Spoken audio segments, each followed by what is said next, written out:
So I'm in my hotel room. I'm at a state veterinary technician conference this weekend. And one of the talks today was about, let me have a look. I don't remember the exact wording for it. It was the PERMA, P-E-R-M-A. I don't know if I'm remembering this right. I really should have taken notes. It was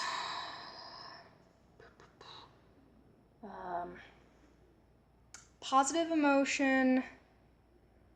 I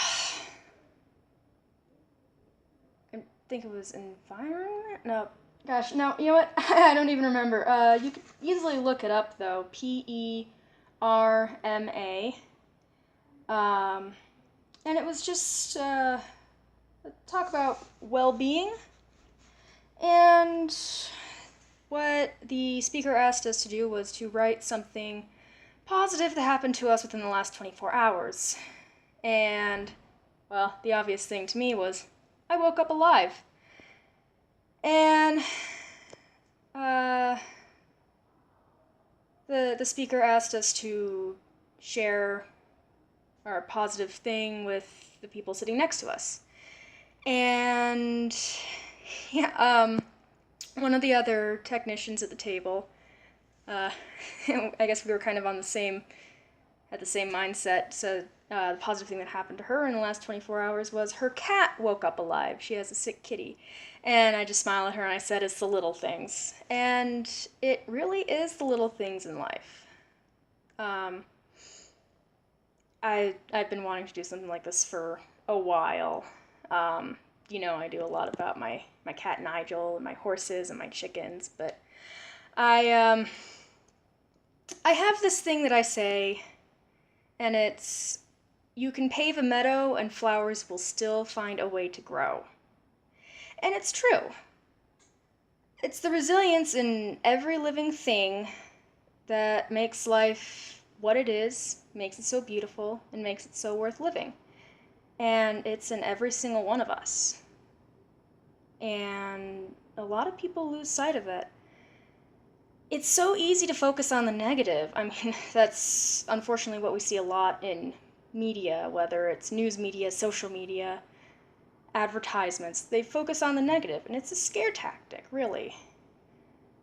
Because things that scare us captivate our attention. I mean, we have horror movies, and horror games, and haunted houses, and ghost stories, and people are fascinated by fear.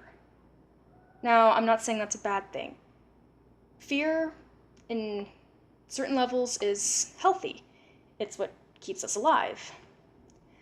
I was having a discussion with a friend I hadn't seen for a long time, this was just a couple weeks ago, and we got onto the topic of when your brain kind of kickstarts your body as a way of checking in to make sure you're still alive.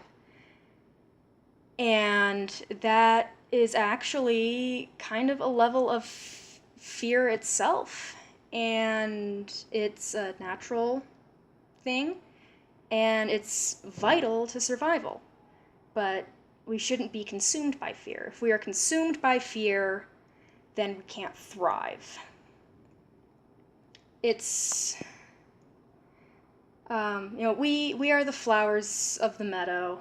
We've been paved over, but we can still grow. That pavement, that asphalt, whatever it is that's covering us up, that is fear.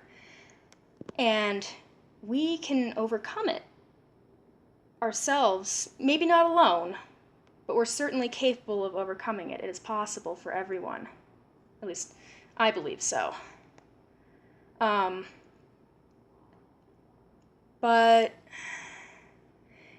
yeah, there's been a lot of negativity going around for a long time. Gosh, I remember 20 years ago, it wasn't like this. People focused more on the positive, but over time it changed, and the world is no longer the same world I knew as a kid.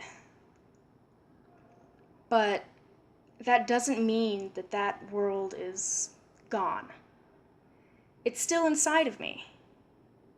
And sometimes it's easy to forget that, but it's there. You know, we are the world that we want to live in. We make the world we want to live in by taking action and doing and overcoming. It's not going to happen on its own. Sometimes you have to do things for yourself. You can't always wait for someone else to do it for you. And overcoming fear is one of those things. No one is going to overcome your fear for you. No one is going to put the courage inside of you. You have to do that yourself, but you don't have to do it alone. And I actually just got back to my room from a talk about traumatic stress, how it manifests, and how and what you can do to help yourself and others. Again, it's veterinary technician conference, so it was, of course, in the veterinary profession, but it kind of applies to everyone, to every aspect of at least my life, personal, professional, social.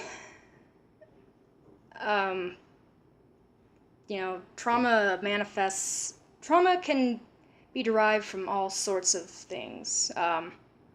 It'll be 2 years in September. I was waiting outside a venue with my dad for a concert, and it was raining and dark, and we were in kind of I wouldn't call it a run-down part of the city, but it wasn't like it wasn't downtown. It was, outer city. Sorry, this is running on a little long, but so we were there in the rain waiting for over 2 hours to get inside this place. And I hear this yelling, and I look up and I see this kid getting just tossed by a car. I didn't see what happened, so I don't know who was at fault. I mean, these were a bunch of, kids, late teens, early 20s, excited to see the concert, goofing off, maybe some were a little drunk. I don't know if, because there were two people who were hit, a young woman and a young man. I didn't see her get hit. She was already down on the road. I don't know if they were goofing off and, stumbled out into the street and the car couldn't stop in time, because, again, it was raining. It wasn't a hit and run. Driver stopped, got out. But people... I went over to the guy just to see if he was alive. Now, yes, he was, fortunately. He wasn't in good shape, but he was alive. He was conscious. He was in pain. And then I started to freak out. I ran back to my dad, and I said, "Dad, call 911. But everyone else had their phones out calling 911. I remember there was one girl in line behind me. She was saying she knew the exact location of it. She said, it's just happened. The two people got hit by a car. The driver is still here. Driver isn't hurt, but these two people need help now." And in less than 2 minutes, first responders were there. But I mean, my dad was he was an EMT on an ambulance a number of years ago. So he was right there making sure this kid was, not trying to move his head. I mean, he had a concussion. He kept asking, "Where the hell am I? Where the hell am I?" The first thing that he was asked was, "What's your name?" Okay, he remembered his name. "Where do you live?" He remembered where he lived. "Who do you live with?" He remembered who he lived with. Okay, good. So this kid is, concussion, couldn't remember. Last thing he remembered was falling asleep the night before. That really scared me. And I still have repeated flashbacks of it to this day, and it's been almost 2 years. But there was no news about any fatalities in that area of the city that night or subsequent nights. And in a situation like that, no news is good news. That these two kids were just ended up just fine, I don't know if the driver faced any charges or what. Like I said, I didn't see what happened, But again, even knowing that these kids are all things considered okay, it still scares me. And um, it takes support to really kind of rationalize it and to cope with it. And that fear and that horror that paved over my meadow, my flower has grown through the cracks of it. And I really feel like I'm thriving. And I feel that it's possible for everyone to do that. Maybe not alone. It's actually much easier to do with support. And I strongly advocate for a support network. Family, friends, a professional therapist if you need it. I mean, uh,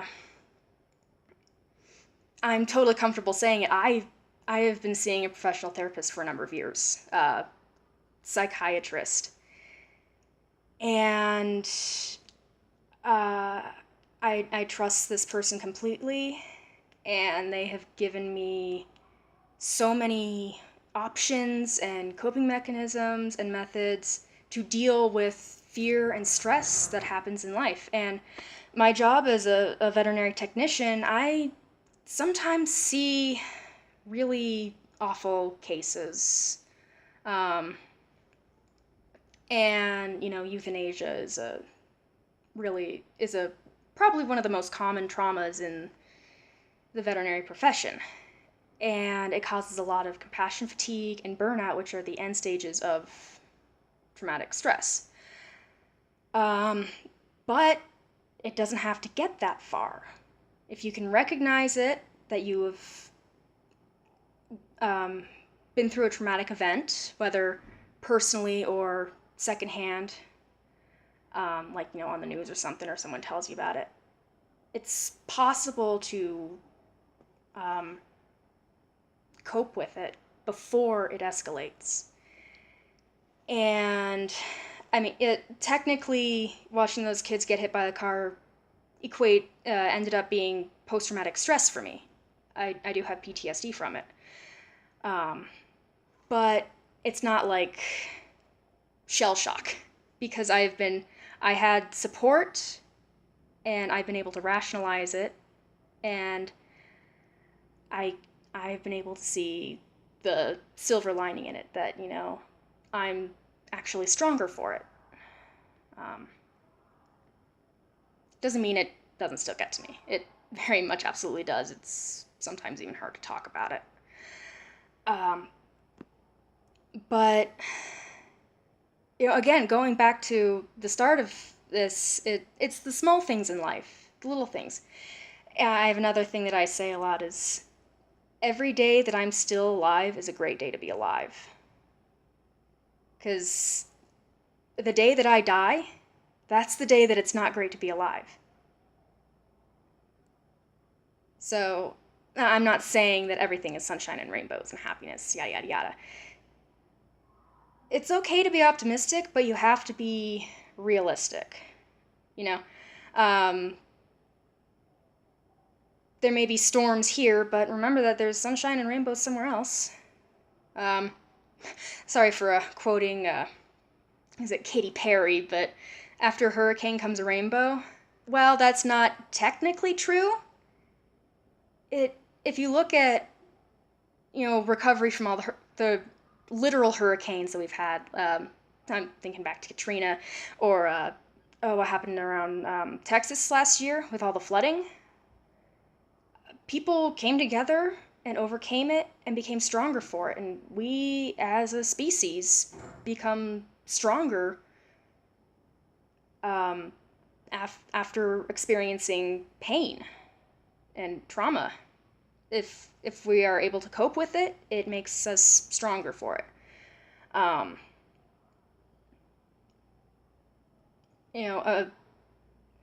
But it also draws us closer together. The communities coming together, people across the country, across the globe coming together after disasters for relief and support, and just spreading the word and finding. I like to find the good in it. And I know that there are a lot of other people out there who do. I'm not saying that it's bad to be a pessimist. I'm not saying it's good to be an optimist. It's fine to be who you are, to see the world as you do. Other people might not understand it, they might vilify it, but if you don't see the world as a. Well, if you don't see the world the same way I do, that's fine. It's fine. Because it's the little things that make life, at least in my eyes, beautiful. And if you don't agree, hey, that's you, you know? I'm not going to tell you how to think. But I will stick to my guns and my opinions for my personal life, and if this has helped inspire any of you who may be watching, I'm glad I could help. And just remember, today you woke up alive.